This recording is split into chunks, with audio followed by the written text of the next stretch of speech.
You belong to me! Interesting. Who the hell are you? The man who received her text. The message was meant for her mother. A desperate plea typed through a veil of hot tears and agonizing, blinding pain. He broke my arm. She hit send, her left hand trembling. 3 dots appeared. Then, a reply from a number she didn't know. I'm on my way. The sound of the bone giving way was remarkably unremarkable. It didn't sound like a gunshot or a theatrical crunch. It sounded exactly like a thick plastic coat hanger snapping under too much pressure. Maeve didn't scream right away. The human brain is funny like that.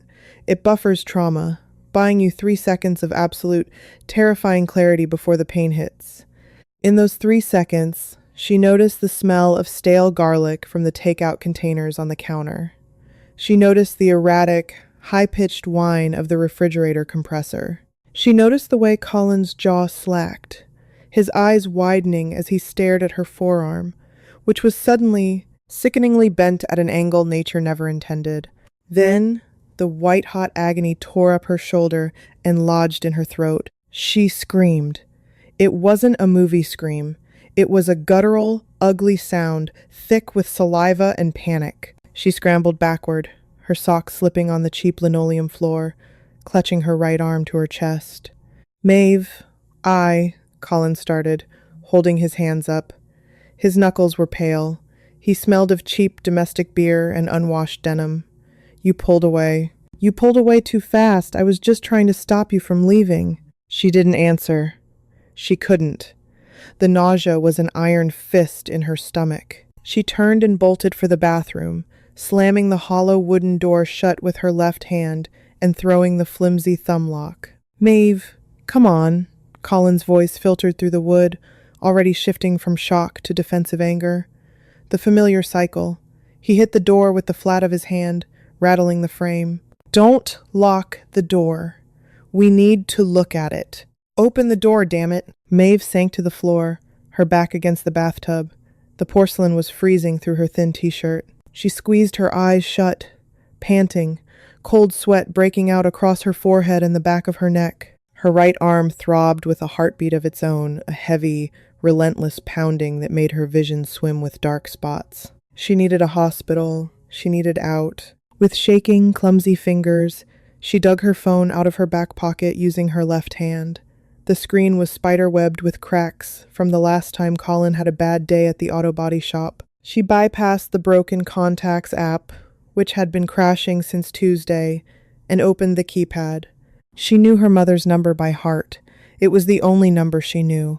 She hadn't called it in 6 months, not since her mother told her that adults work through their relationship issues and hung up. But this was different. This was a hospital visit. This was police. Her thumb hovered over the shattered glass, her vision blurred with fresh tears.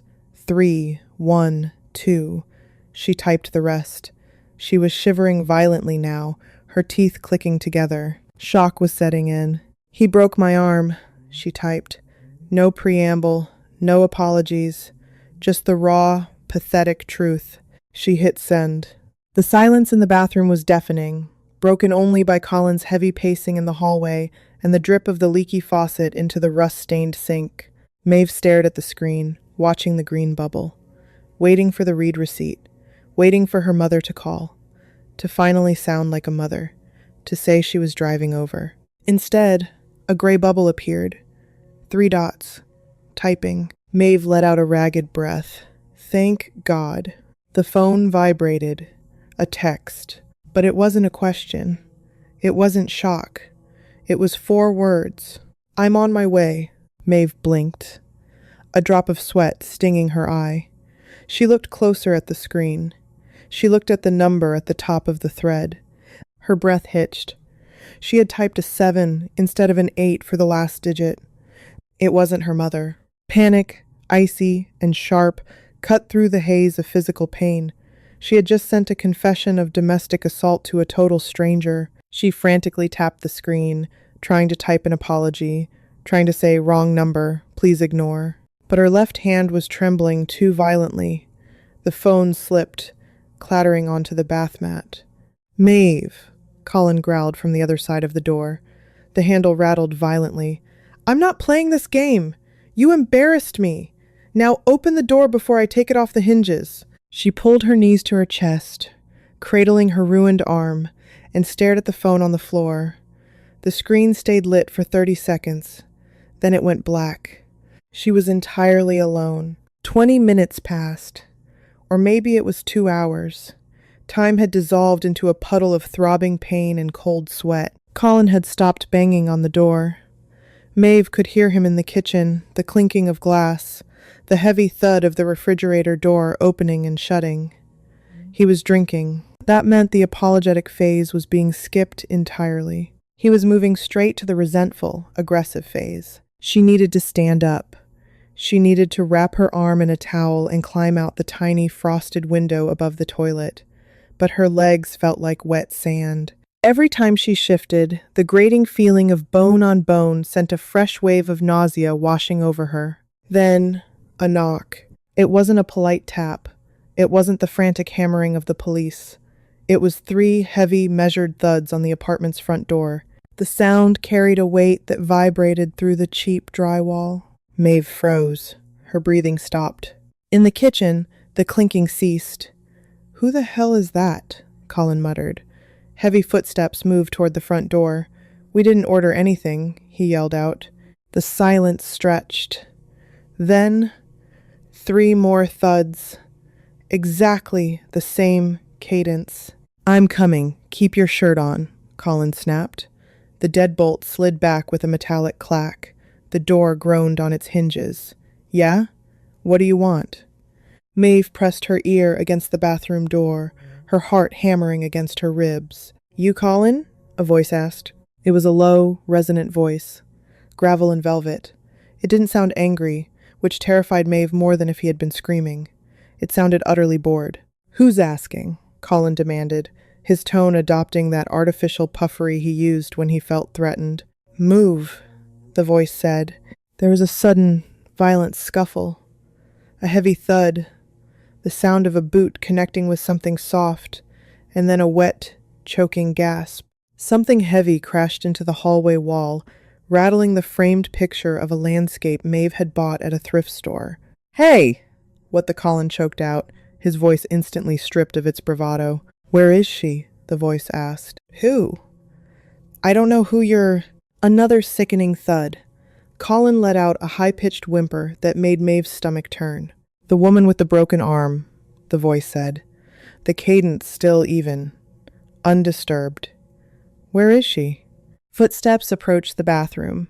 Heavy, deliberate, leather soles on cheap vinyl. Maeve scrambled backward, wedging herself tighter between the toilet and the bathtub. She squeezed her eyes shut. "Please," she thought. "Please." The doorknob turned. Locked. "Step back," the voice said through the wood. Maeve didn't need to be told twice. She pressed herself flat against the porcelain. The door exploded inward. The flimsy wood splintered around the lock, showering the floor with dust and cheap lacquer. The door swung wildly, banging against the towel rack. A man stood in the doorway. He didn't look like a savior. He looked like the kind of man you cross the street to avoid at night. He was tall, dressed in a damp, charcoal wool overcoat over a dark suit. The air around him smelled of cold rain, expensive tobacco, and peppermint. His dark hair was slicked back, but a few wet strands had fallen over his forehead. His eyes were what made Maeve's breath catch. They were dark, assessing, and completely devoid of warmth. He looked at her the way a contractor looks at a load-bearing wall. He stepped into the cramped bathroom, his expensive leather shoes crunching on the splintered wood. He crouched down in front of her. Up close, she could see the faint, silvery scar cutting through his left eyebrow. "You, the one who texted?" he asked. Maeve stared at him, trembling violently. She gave a jerky, microscopic nod. The man reached out. Maeve flinched, pulling her injured arm closer to her chest with a gasp. He stopped, his hand hovering in the air. He didn't apologize. He just slowly reached into his overcoat and pulled out a clean, dark handkerchief. "I'm Dante," he said. He didn't offer a last name. "I'm going to tie this around your neck to make a sling. If I touch the arm, you can scream. but don't move." Who are you?" Maeve whispered, her voice cracking. "A wrong number," Dante said flatly. He leaned forward, moving with a surprising economic gentleness. He slipped the cloth under her right wrist, tying the ends securely behind her neck. The sudden support relieved a fraction of the weight, and Maeve let out a shuddering exhale. "Can you walk?" he asked. "Yes," she lied. Dante stood up and offered his left hand. Maeve took it with her good hand. His grip was calloused and warm. He hauled her to her feet effortlessly.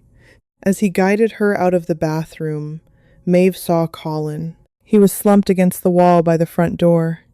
Another man, broader, bald, wearing a leather jacket, stood over him, casually holding a thick metal flashlight. Colin's nose was shattered, bleeding freely down his chin and staining his white t-shirt. He looked up at Maeve, his eyes wide with a mixture of terror and confusion. "Maeve," Colin mumbled, spitting blood. "Maeve, tell them." Dante paused. He looked down at Colin. The air in the room seemed to drop 10 degrees. "Arthur," Dante said to the bald man. "Yeah, boss?" "Break his arm." Colin's eyes bulged. "Wait, no. Please." Dante didn't wait to watch. He placed a heavy, protective hand on the small of Maeve's back, guiding her out the open front door and into the dimly lit, damp hallway of the apartment building. Behind them, the unmistakable, sickening sound of a thick plastic coat hanger snapping echoed out into the night. Dante didn't even blink. He just kept walking. "Let's find you a doctor." The back seat of the sedan smelled like leather polish, damp wool, and the faint, biting scent of ozone. The windows were heavily tinted, turning the passing streetlights into smeared, sickly yellow lines that slid across the dark interior. Maeve sat rigid against the far door. She held her right arm tight against her ribs, the dark handkerchief biting into the back of her neck. Every time the tires hit a pothole, a white-hot spike drove itself from her elbow straight up into her jaw. She was shivering, her teeth clicking together in a rapid, uncontrollable rhythm. Dante sat on the opposite side, staring at a phone screen. The blue light cast harsh shadows across the planes of his face. He hadn't spoken since they left the apartment. He didn't offer empty reassurances. He didn't ask how she felt. He simply existed in the space, taking up all the oxygen. She thought about the sound of Colin's arm breaking. She expected to feel a surge of vindictive triumph. That's what happened in stories. The abuser gets punished, the victim feels liberated, but Maeve only felt a deep, hollow nausea. Violence, she was realizing, was ugly and pathetic, no matter who was on the receiving end. "Where are we going?" she managed to whisper. Her throat was painfully dry. Dante didn't look up from his screen. "A doctor." I can't go to a hospital. They ask questions. We aren't going to a hospital." The car rolled to a smooth stop. Arthur, the bald man driving, put the vehicle in park. They were in a narrow, unlit alley behind a row of closed storefronts. The rain was coming down harder now, drumming a frantic beat against the metal roof. Dante pocketed his phone and opened his door. The damp night air rushed in. He walked around the back of the car and opened Maeve's door. He didn't offer his hand this time, perhaps sensing her absolute exhaustion. He just stood close enough to catch her if her knees buckled. They did buckle, just a fraction, as her feet hit the wet asphalt. Dante's hand caught her left elbow. His grip was entirely functional. A bracket, not an embrace. He led her to a heavy steel door marked with faded spray paint. He knocked once, then turned the handle. It was unlocked. Inside, the space smelled intensely of rubbing alcohol, stale cigarette smoke, and industrial floor cleaner. It looked like a veterinarian's office that had been hastily converted for human use. Stainless steel tables, harsh fluorescent lights that hummed like angry hornets, and glass cabinets filled with unmarked vials. A man in a rumpled white button-down shirt was washing his hands at a deep utility sink. He had tired, sagging eyes and thinning hair. "Hayes," Dante said by way of greeting. The doctor dried his hands on a paper towel, his gaze sweeping over Maeve. He didn't look surprised by the company Dante kept, nor by the makeshift sling. Right arm, Hayes noted, his voice raspy. Radius or ulna? Both, probably, Dante said. He looked at Maeve. Sit on the table. Maeve approached the stainless steel examination table. It looked impossibly cold. She struggled to hike herself up, her left hand slipping on the metal edge.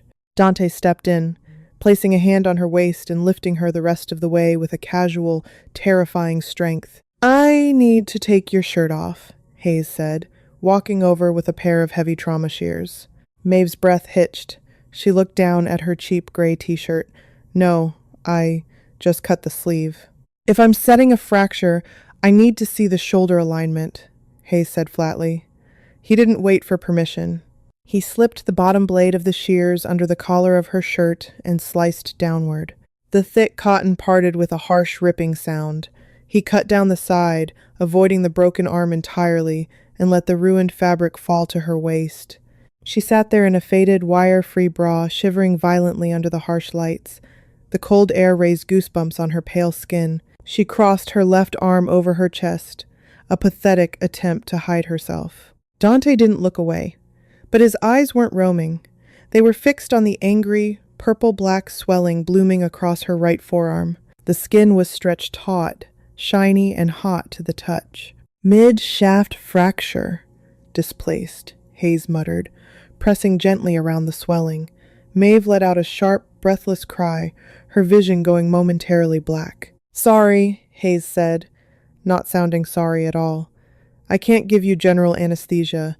Dante doesn't like his guests staying longer than they have to. I'll inject a local block, but setting the bone is going to hurt. Maeve looked at Dante.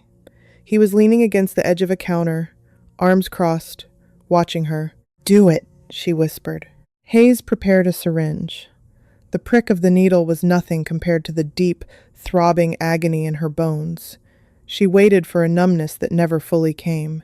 The edges of the pain dulled, but the core remained sharp and heavy. All right, Hayes said, grabbing a rolled-up cotton towel. Bite down on this. She took the towel in her teeth. It tasted faintly of bleach. Hold her, Hayes instructed. Dante moved to her left side. He placed one heavy hand firmly on her left shoulder, pinning her to the table.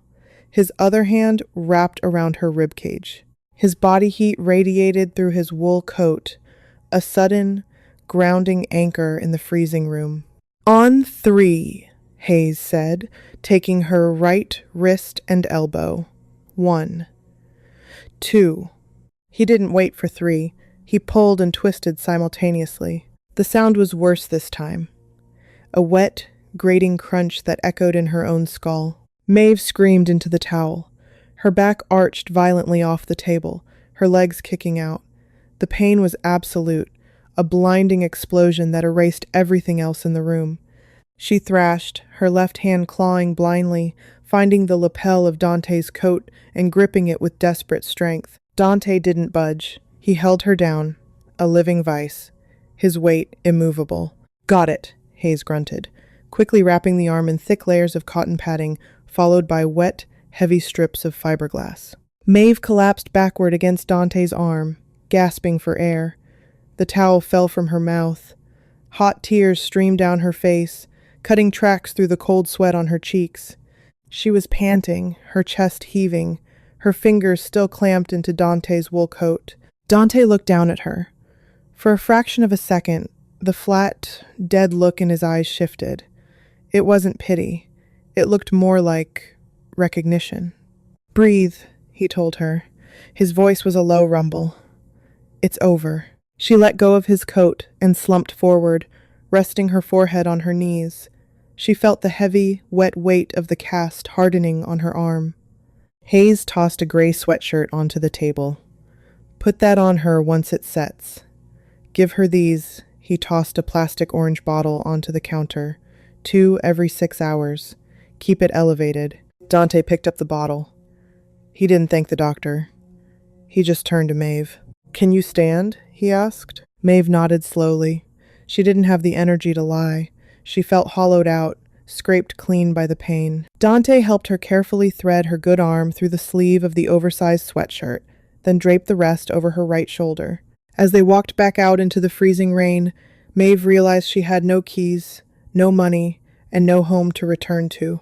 The apartment was a crime scene. Colin was a broken man on the floor. She stopped before getting into the car. The rain plastered her hair to her cheeks. "Where am I supposed to go?" she asked, her voice cracking over the noise of the engine. Dante opened the rear door. "Get in."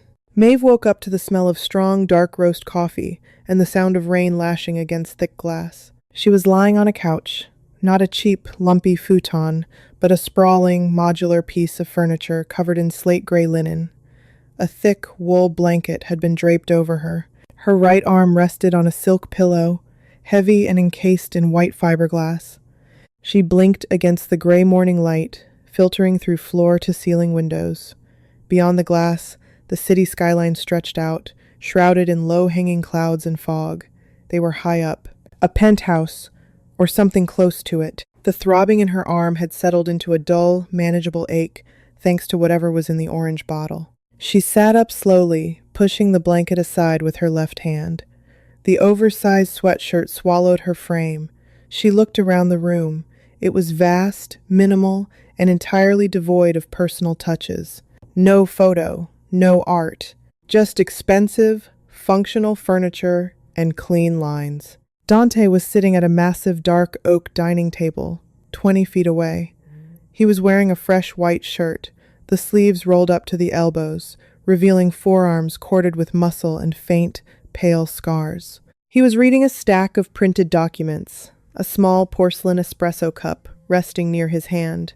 He didn't look up as she swung her legs off the couch, but he spoke. "There are painkillers on the kitchen island. Take 2.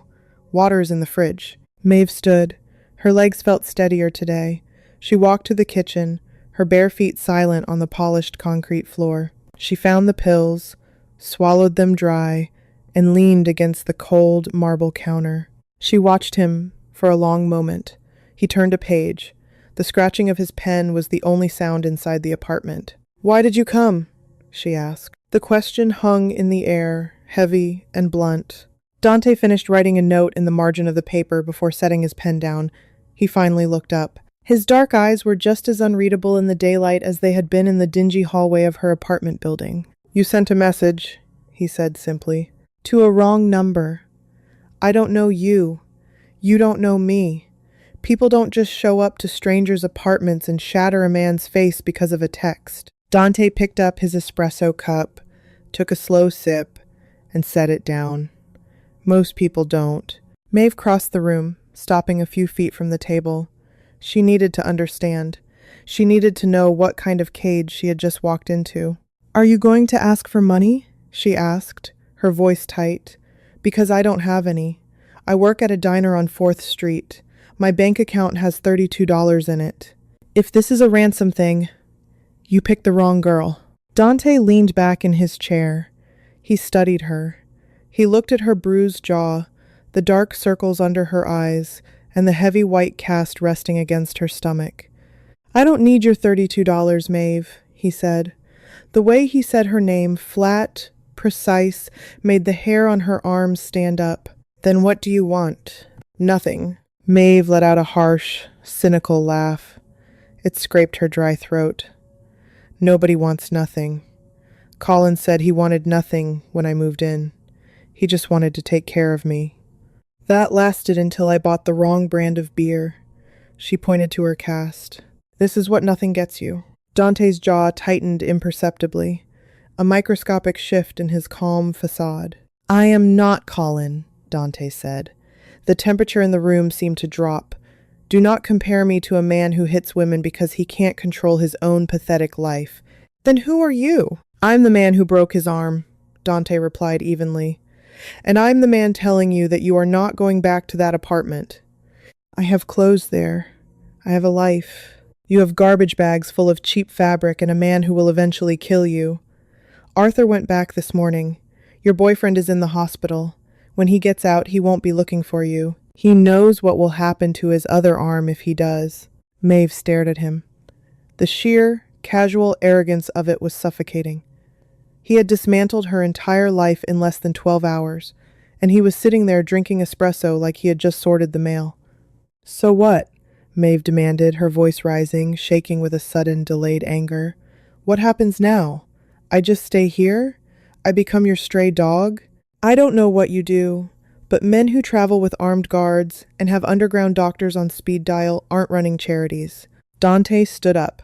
He was a tall man, but up close, the sheer physical presence of him was overwhelming. He didn't invade her space, but he didn't have to. He looked down at her. You want the truth? Yes. I was having a miserable night. I was dealing with men who lie to my face.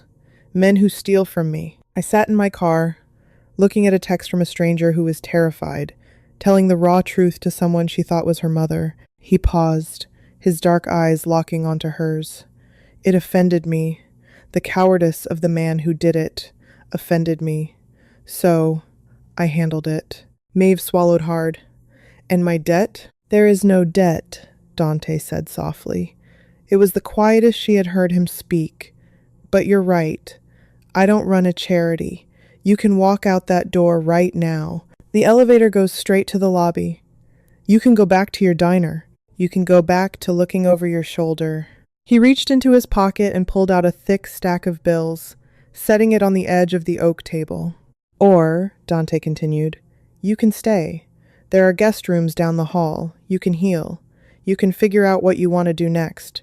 But if you stay, you live by my rules. You don't ask questions about my business. You don't bring my world into yours. Maeve looked at the money on the table. It was more than she made in 6 months. She could take it. She could run to a different city. Start over. She looked back up at Dante. He wasn't a savior. He was a predator. But he was a predator who had looked at her broken pieces and decided to break the man who caused them, rather than breaking her further. Her life before yesterday was a slow, agonizing death by 1,000 cuts, a cramped bathroom, the smell of stale beer, the constant, suffocating fear of a fragile man's temper. Here, the danger was out in the open. It was wearing a tailored suit and drinking espresso. It was honest. Maeve realized, with a deep, unsettling clarity, that she didn't want to run anymore. She was tired of being the victim in cheap linoleum kitchens. She reached out with her left hand, but she didn't take the money. She pushed it back across the smooth wood of the table, toward him. I don't like drip coffee, Maeve said, her voice steady, stripped of the tremor that had been there for months. If I'm staying, I want an espresso. Dante looked at the money, then up at her face. For the first time since he kicked down her bathroom door, the faint ghost of a smirk touched the corner of his mouth. It was a dangerous look. Arthur will show you how to use the machine, Dante said, turning back to his paperwork. Maeve turned and walked toward the kitchen. Her arm throbbed, but her spine was straight. The cage door had slammed shut behind her, but as she listened to the rain against the glass, she realized something terrifying. She preferred this cage. Did Maeve just trade one nightmare for an entirely different kind of monster? Or did she finally find the exact type of darkness she needed to survive? When Colin inevitably lets his bruised ego get the better of his fear, the fallout will be absolute chaos. What do you think Dante's real motives are? Let us know in the comments below. If you loved this dark, gritty ride, hit that like button, share this with your fellow dark romance addicts, and subscribe for more.